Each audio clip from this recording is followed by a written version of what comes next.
I'm Mel. And I'm Mark. And this is the Cerebral Sports Podcast. On the Cerebral Sports Podcast, we champion the mental development, wellness, and health of athletes, big, small, professional, and amateur.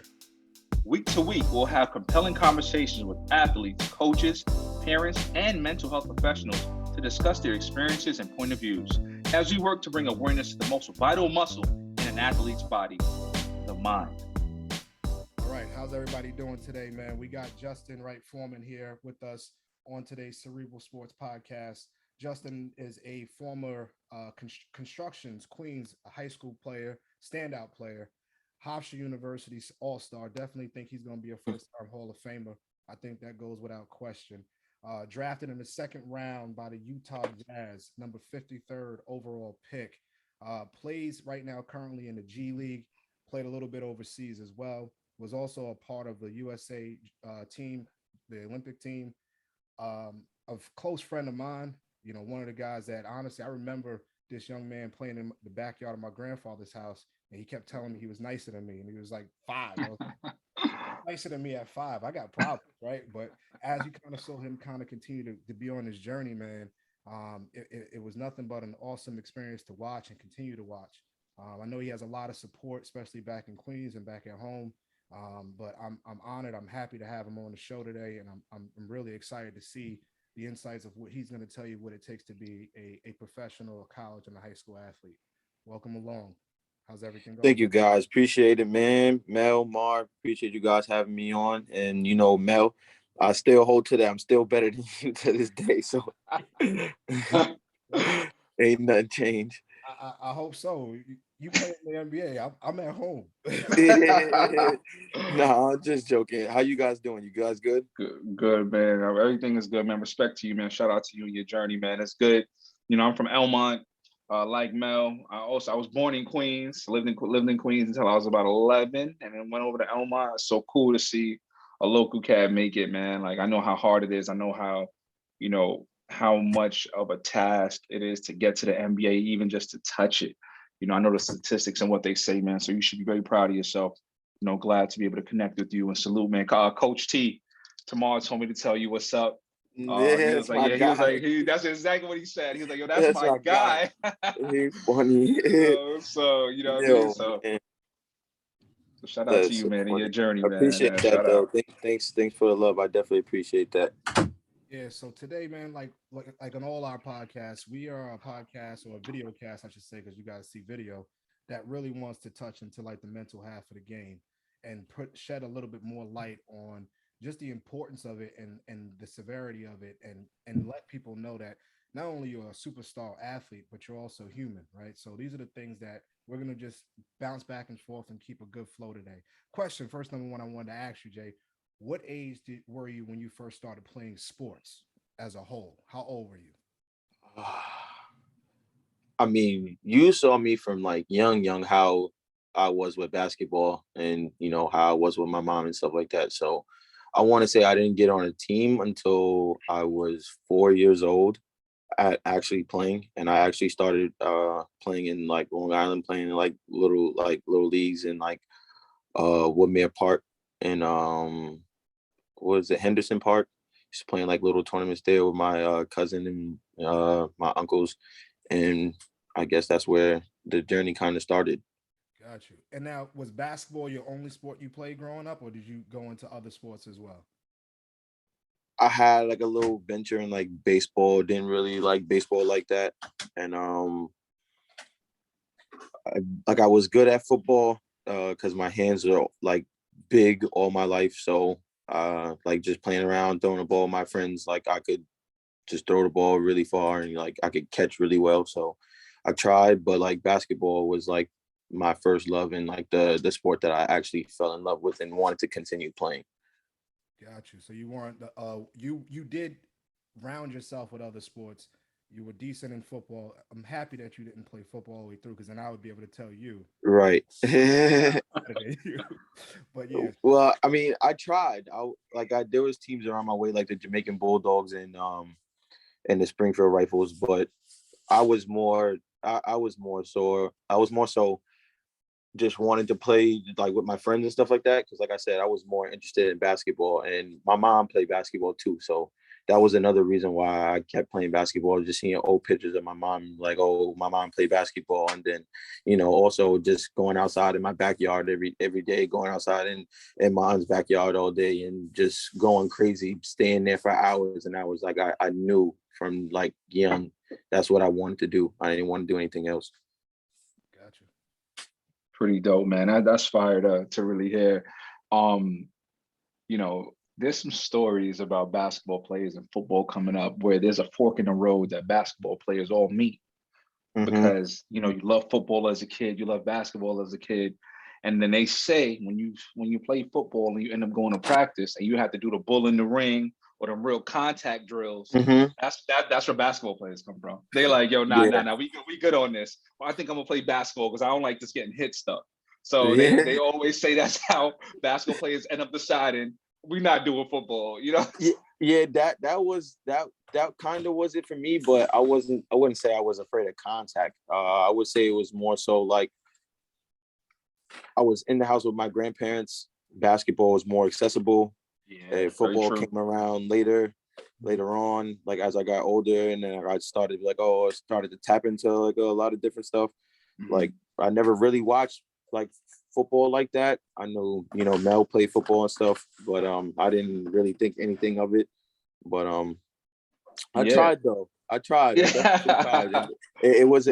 it was tough because I want to say when I went to Christ the King for high school, my freshman year, I think that spring I was actually going to try, but then I was like, nah, that ain't for me. I'm a basketball player. I seen my growth in like the game actually, and I was like, you know what, I'm not even going to do it. Yeah, no, a good choice, and I respect that.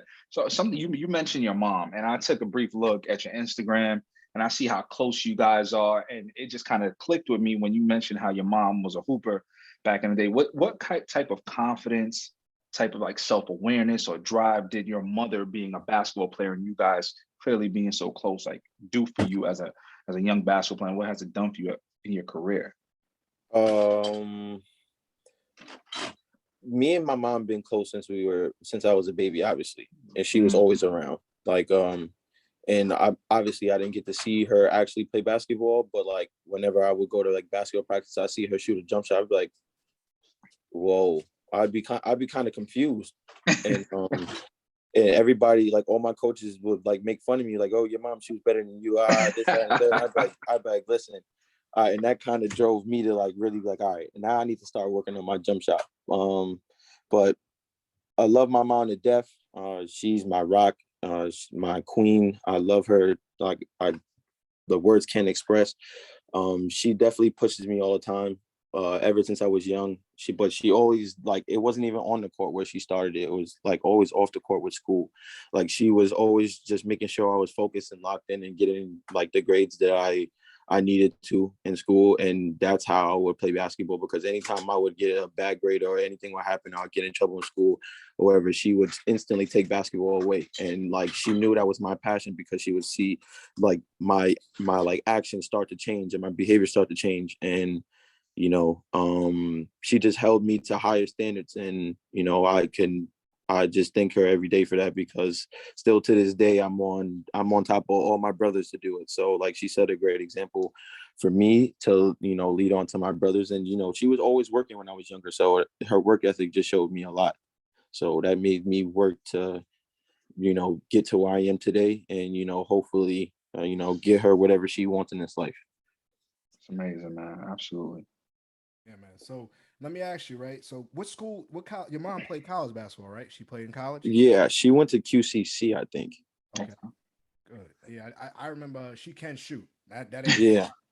I remember Yeah. hoop and I'm like, what in the My world? mom was nice. My mom was nice. Let me ask you a question, right? So in high school, would you be considered? I know you started at Christ the King and then you finished off at construction, right? When Hmm.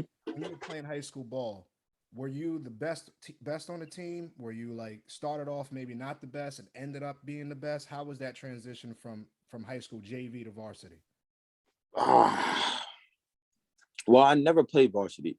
So I went to Christ the King and I played freshman, and then I played JV, and then I did play JV. No, I did play JV when I went to Christ the King. Lying. Um, and then when I went to construction, I played varsity for my last 2 years. The transition was cool. I mean, it wasn't, the competition level was obviously better in the Catholic league, but just I know I trust my work ethic, and I know what I'm capable of on an everyday basis, especially in practice and in games. So I just obviously I got to hold myself to a higher standard.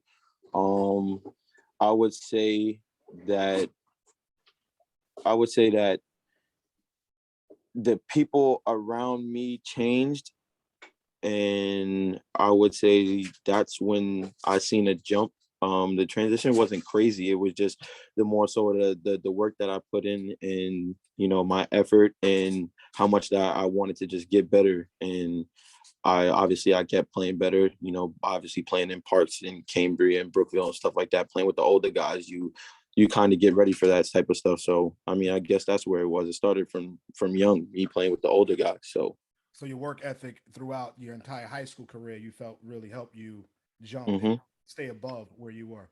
Now, Yeah, I was just one of those kids that just wanted to stay in the gym, or just wanted to do anything that involved about, like, anything that revolved around basketball.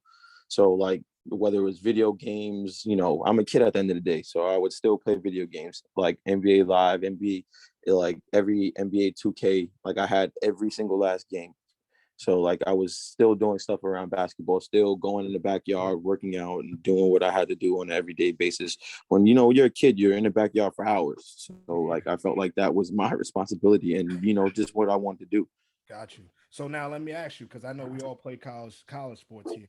How was that transition from high school to college? Now you walk into Hofstra. Now that was a transition. I feel like everybody was the same. Like, everybody was big, strong, athletic, or could do exactly what I did. Mhm. So it just pushed me to get much more, like, much better than what I was at the time. I seen that summer my body was changing, so I went into college at 163, 165, maybe like 170, I want to say. And then I wound up gaining like 20 pounds, and I was like 185 by the end of my freshman year. And once I started to see that develop, I was like, I was amazed, because everybody was like, oh no, like it'll take, a little while. But I started to see the changes quick. Mhm. And, I was always in the weight room, because, when you play Division 1, you have summer like programs that you have to do, and you have to go to summer classes. So during the summer classes, summer workouts, we would, obviously have lift, and the lift would be intense. So from there, I started to fall in love with it. And I guess that was the biggest transition, was like the lifting, the basketball and stuff like that, going to class. And that's just something that had to happen, because you had to go to class and you had to go to practice. So it was a transition, but it wasn't that bad. It was just, how to use your time between classes when you have that little break, whether it's you get out of class, what, for like, you have a 15-minute break, and you just take a nap. And I'm just like, you just like want to just have that time to myself. I could So relate to that. yeah, So the that was the biggest one for me. okay, so the adjustment with the time management. What about Right.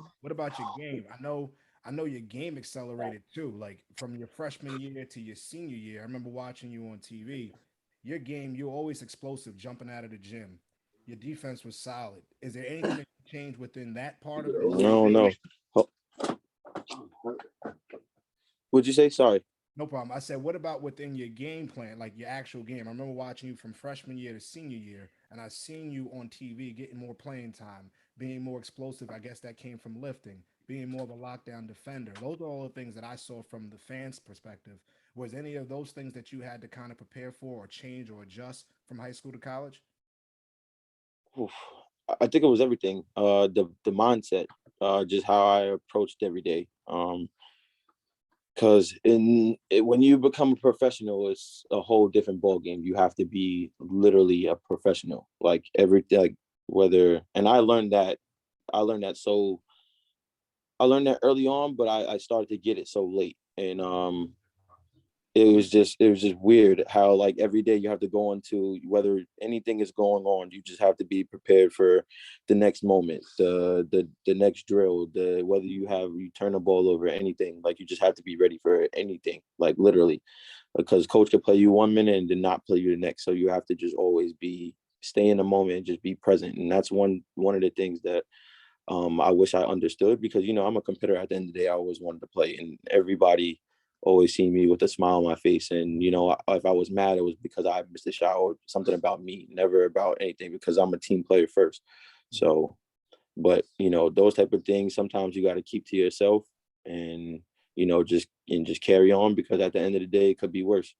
Yeah, well, I'm gonna say this, that mindset, that's exactly what I wanted to know about. Like, was it like, all right, I got to stay in the present moment. If something happens bad, cool, keep moving. If something happens, Yeah, because great. sometimes you fall into when you miss a shot, and then you just you hang your head, or but that's because me personally, I work too hard to be missing some of the stupid things that I miss sometimes. So I feel at the end of the day, sometimes you just got to keep you just got to keep going. And at the end of the day, like I said, it could be a lot worse. Like you could not be playing. Mhm. So All right. Very true, man. You mentioned the mental aspect, and cerebral sports podcast. I know a lot of that is primarily we're anchored in linking the physical with the mental. And I, as a spectator, lover of sports, I love sports. And fun fact, basketball always was my first love. It just didn't love me back. You know what I'm saying? Like I used to be outside like you, right, shooting. The growth spurt just didn't come. The hands wasn't, my hands is not really right. big or whatever. I didn't have a leap, so it didn't work out for me the way it worked out for you. So one thing that I always acknowledge and realize is what separates, basketball players a lot of times, not necessarily the physical, but the mental.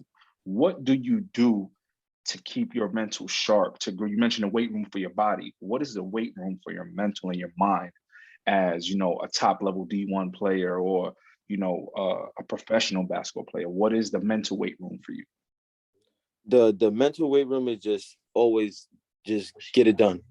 Just get it done, because like I just know that I have to keep working. I know I have certain aspects of my game where, that strength is definitely needed.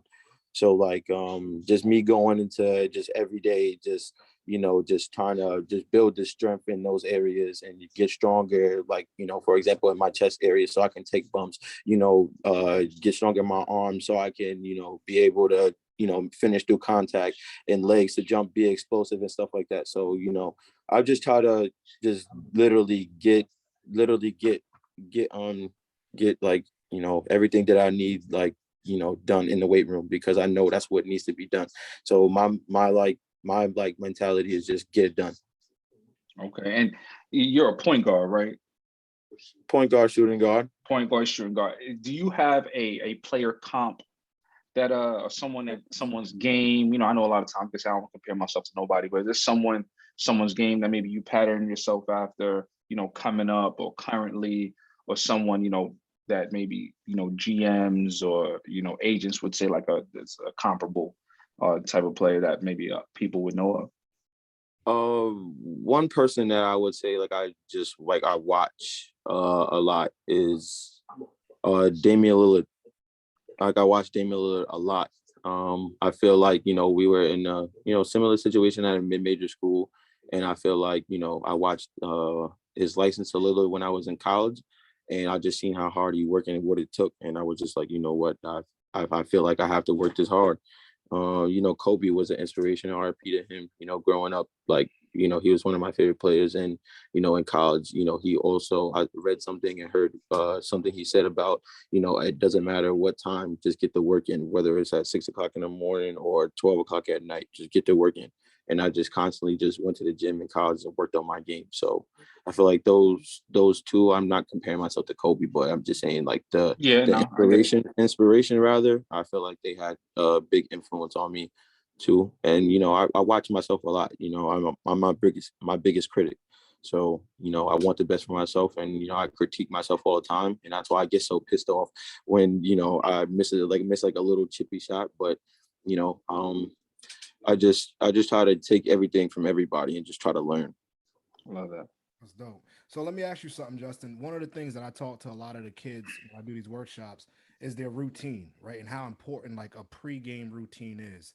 Night before, what they do, what their mindset is, what they think about, what they eat, what they watch, waking up in the morning, what they do, and then leading themselves all the way to whatever activity that they're going to do. If it's a game on the football field, are they listening to music? If it's a basketball game, are they listening? Are they shooting, lightly taking jump shots, etc.? Can you give us a little insight of like what your pregame routine is leading up into a game the night before all the way into tip off? All right. So I would say my typical pregame routine is I always at night I just chill, play my video games until I get tired and go to sleep around 12, 1 o'clock. It's not the best, but I get enough sleep. I come home and take a nap after like walk through or shoot around. And then after I come home, I get something to eat, play the game, take a little nap, shower. Then I just get my mind together because now I'm in go mode. And now I go to the gym, do my correctives, my stretch. Um, uh, what else do I do? Oh, stretch. Then I go on the court for my 30-minute workout. Then after I'm done, sit down in my locker, listen to music, and then we have like a little pregame talk. And then once the pregame talk is over, I always pray. And yeah, then I just go on the court. And I always just like release my excitement with like a scream in the hallway and just to get everybody excited or whatever the case is. And then, I just go on from there. I like that. I like that a lot. Now, do you see like when you're doing your pregame, are you visualizing yourself playing the game? Like who's guarding you when you take your Yes, I only play at one speed and I always use my imagination every time. I game speed. I don't try to like walk through my workout and stuff like that. I feel like I got to get loose. So, and you say you imagine yourself making every mm-hmm, shot, beating people, mm-hmm, passing, dribble, dunking on everybody. So you have mm-hmm, a real good imagination, then, right? You do mm-hmm, all those things. That's great. We call that imaginary and mental practice. So you're doing all of that mm-hmm. pregame routine. That's good to know for the young people that are listening, man. How important it is to one practice full speed, right? Warm up Right. speed, and then also have positive envisions, right? So you envision yourself playing full speed and not thinking of anything negative at that time. So that's awesome to know, and that's awesome for these young kids to hear as well, man. Thanks for sharing that one. For Mm-hmm. sure, for sure. I remember Coach Collins used to always tell us to play the game in our heads when we used to have Friday walkthroughs in college at Post. Play the game in your mind, envision what you're going to do, envision yourself making a tackle, envision yourself taking the inside leverage on coverage, getting an interception, et cetera, et cetera. Man, you got to be able to see it in your mind before you can do it, in real life. So that's really, really dope. You mentioned video games quite a bit. What system is your system of choice? When I was younger, it was Xbox, but now I prefer PlayStation. I got a PS5 now. So, Man, you dipped on the Xbox crew. Okay, and what is I'm assuming your game is probably 2K. Is that your game of choice or I, you're I doing play something else? Warzone now for real. 2K. Okay. Now I'm learning the whole like mental game and stuff like that. I'm trying to get more away from like basketball a little bit and just focus on other stuff. So but like Warzone is my game of choice. But I play 2K from time to time. Now Speak. I took a super detox. I haven't played my game in like 2 months. I'm over here itching. Yeah. Talk to me about that though. Is there something about you know something around or reason around not playing 2K and kind of separating yourself from that? Do you feel like you need a break from basketball because that's what you do on a daily basis? Is that where that comes from? I feel like that's a big time like reliever because I feel like I'm just always consumed with basketball. Like, but Hmm. I feel like the two things that I do to get my mind off of it is I don't really watch basketball like that. Like I watch myself and I watch film and I'll do stuff like that. But otherwise, like I don't really like watch it. And I know that sounds bad because it's just like, but it's like I used to all the time that now it's just like, all right, I may need a break or may want to watch film or like what I did in this game, stuff like that, and just cool it. Because sometimes it is a lot. It is a lot because especially like when you're playing all the time. But Hmm. I mean, like at the end of the day, I want to learn, so I don't take away from like watching basketball and stuff like that. So I don't get me wrong and sit here and say like I don't want to sit here and say I don't watch basketball at all. But I'll rather play the game and just hang with my friends rather than watch basketball because I work out endless, lift endless now. So I just try to do something just for my mind. So just try to Yeah, get away yeah. from it. Absolutely, that's understandable. Your mental health and your clarity is important, man. Like to sit there and watch cut-ups of yourself, watch film, lift, practice, walk through, all of that stuff, and then go and sit down and watch, TNT for 4 hours. That's a lot. And I totally understand that because I know, I have some other friends who, are in the NBA, coaching the NBA, and basketball is their work, it's their life. So Mhm. it's different. You're not watching it as a casual fan. You watching it and you breaking it down while you're doing it. So it's Yeah, because more, more. I was one of those kids. I didn't mean to cut you off. I No, apologize, you but I was good. Go one of those ahead, kids man. who, when in high school, when like the championship games was going on, I was like, nah, I'm not going to that. I rather just go work on my game rather than see somebody where I should be at. I love Not that. on like not on no hater Absolutely. type of stuff, but I should be there. Like I know Yeah. that. So that was just my like mindset there too. Especially like, in college, I was just like, I want to be the best. I want to get drafted. Like before, I remember when I came into the office my first year, they was like, where do you see yourself in 5 years? And I told them, I said, I see myself in the NBA, and I made it happen, Yo, speaking of which is that, crazy to me. that's fantastic. Speaking of that, man, you know, every year NBA draft comes around, NFL draft comes around, and like I said, I'm a sports and I love sports, and I can't help but imagine like what that would be like. And every year it's the same thing for me. Just for like a little moment, I'm like, damn, man, like these dudes are really like gods in the sports world for a night. And you really you're actualizing and realizing your dream that so many kids have. You got drafted. What was that like? What was that night like? Where were you? Who were you with? What was the vibes? Like, how did you feel? I was with friends. I was with friends and family. I didn't want to be around nobody else. I just in case, I didn't, because Mm, people, to be real, people judge. So I was like, I want to be around, my real genuine friends that, that are with me no matter what happens. So I think I was somewhere at a house. We had a projector in the backyard and we were watching it. And I just remember like just getting there. And I remember watching, I just remember getting there being so anxious and just like not wanting to like watch it low key, but I'm sitting there watching the first pick, everybody go. Then after a while, I started to drift off from everybody because I was like, all right, now I'm getting like kind of nervous. And then I just didn't want to be seen. I had to eat. I'm just trying to be like, fake being social and stuff like that. And I was just like, all yeah. right, now I'm trying too much. So I just had to go away from everybody and just cool down.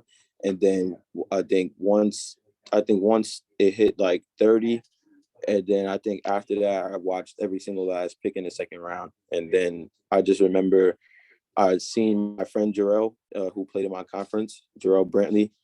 He got drafted to the Pacers, and then his pick got traded to the Jazz. And then I remember being so happy for him, and I called him. Then I remember I went like 2 picks later, and I was like, oh, 3 picks later, and I was like, oh my goodness, like I couldn't even Wow. believe it. Like I was excited, nervous. I was like anxious to get started. I was also, just, I was happy that all my work just paid off. Like that was like the greatest feeling ever. Like all the late nights that I had at Hofstra, all the games that I played, all the days that we long travels, and then just go to the gym after that. Like everything that I did, or like everything that I worked for, paid off since I was younger. And it was really bigger for like my mom. Like I was happy, but like for my mom, like she really helped me like develop into a man, and it took a village with me. So like I appreciate everybody along the journey, the journey, but like I couldn't even believe it. I couldn't. Wow. Oh It's man, amazing. that's the percentage. I think it's like less than three, right? The percentage of people that do it. Mm-hmm. So you already know how I feel about it and how proud I am of you. You don't need to hear it again, but if you do, I'm here to tell you I'm super proud of you, man. And Appreciate that. not only just the NBA part of it, but I remember the Hofstra in the early days at Hofstra and how you battled and you worked through it and you continued and you fought. And seeing you play your senior year at Hofstra was Mm-hmm. was everything, because I saw the growth, the physical growth, but also the mental growth and being able to deal with all different kinds of adversities and play through them. What the question I want to know is like, what are your plans? Like, what do you want to do now? Right, the G League is there, overseas option is there, the USA is there. and you had big dreams and aspirations getting you to the NBA, and you accomplished those. What is your dream? Like, what are you? Because now you have to reimagine. Well, my dream is obviously to be in the NBA. That's not going to change. But at this point in life, obviously, I have a daughter. I have to prioritize. I have to prioritize myself and her. So, well, obviously, whatever God has planned for me, I'm gonna take that road and just be happy with whatever it is, whether it's going overseas, whether it's playing in NBA, or whether He has something else for me. I thank God for everything, because without Him, honestly, none of this would happen.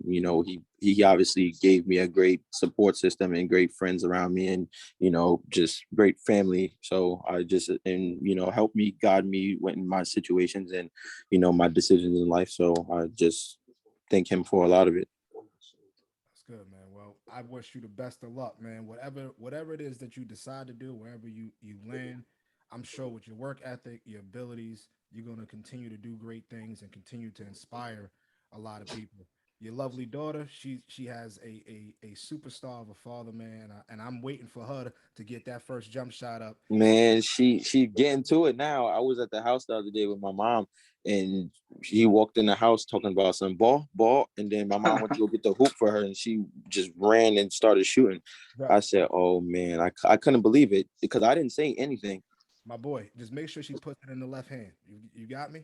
I can't control that, man. She's over here Listen, jumping with the right, doing all types of stuff, man. Can't I even. peeped that you were a lefty, man. I peeped that, man. That's something Yeah, that they always say, and I remember, man, playing like against my friends. I had two of my closest friends were lefties, and it's just so hard, so much harder and weirder to guard a lefty, man. I don't know why it but is. I don't know how I started because everybody around me was right-handed, shot with their right hand. So I play sports with my left hand, but I write and eat and brush my teeth, everything with my right hand. Wow, wow. My little brother's like that too. That's crazy. Yeah, it's weird, but That's really dope. Yo, man. But listen, thank you so much for taking the time, man.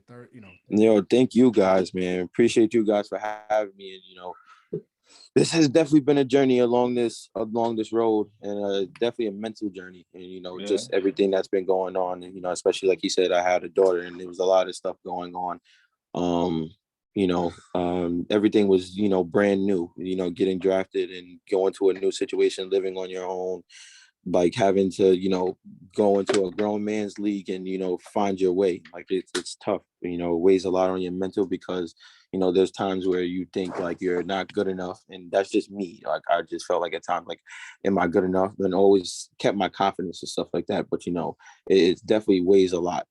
Going to Turkey and going to France and being in those different places, like it definitely weighs a lot on your mental. But you have to stay strong because you have to realize who you do it for and what you're doing it for. And I think that's my purpose, because I have someone to do it for, and I feel like now I have a point to prove, because people I feel like people are doubting me. And I feel like everybody in my circle has my best interest, and they're pushing me to go even harder. So now it's the time to prove those people who think that I shouldn't have been there in the first place wrong. That's dope, man. Like something that I like to say and lean in on is your why.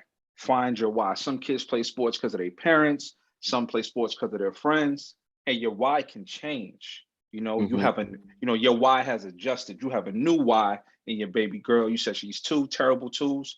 Man, anchor yourself in that why, man, and just you already have the tools and the mentality because you done did it already coming from Hmm. Hofstra, mid-major school. So you already had a mentality and a toughness. Just dig down on that, man. Success is yours, bro. It's already written. You just got to realize it, man. It's an honor to definitely get here to sit here with you today, man, and hear a bit about your story. And I look forward to seeing more and hearing more about you, man. I'm gonna be looking out for sure.